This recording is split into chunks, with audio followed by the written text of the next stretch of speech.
What has tawhid got to do with the oppression of the Muslims who are dealing with the Yehudis who also believe in tawhid? John, you'll be aware of the story of Musa and Pharaoh.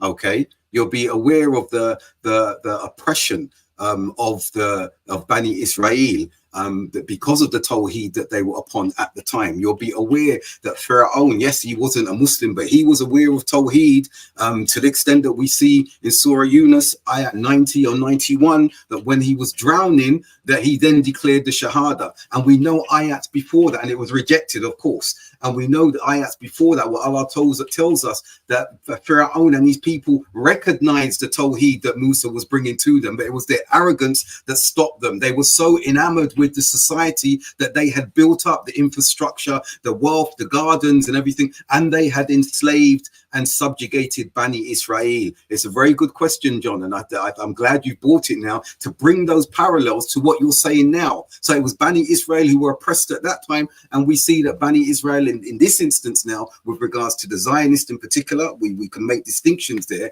but we can see that there's oppression of the Palestinian people. So I hope in me saying this that you're understanding how tawhid has everything to do with things that are taking place. When we look at the Uyghurs in China and why they are being oppressed, when we look at the Rohingyas that were happening to them in formerly called Burma and what was taking place with them, when we look at what's happening in France with the abaya and the niqab and the banning that's taking place, when we look at the essence of oppression that takes place against people of faith,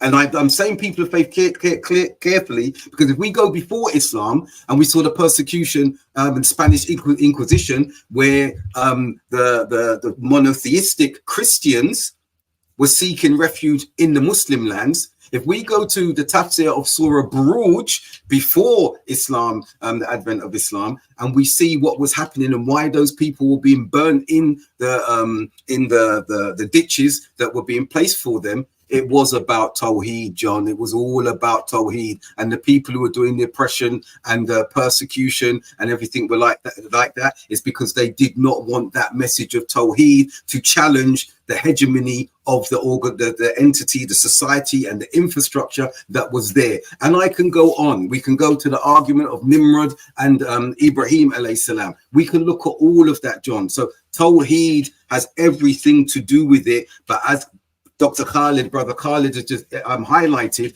that if the understanding that we have and the perspectives with which we look at tawhid, it's not just I believe in one God. There is ubudiyah with this. Okay, there is uluhiyah with this. There is understanding that the sifat of Allah, asma wa sifat with this. So those who are oppressing and those who are oppressed have an acknowledgement somewhere along the spectrum as to why they're oppressing and why they're being oppressed.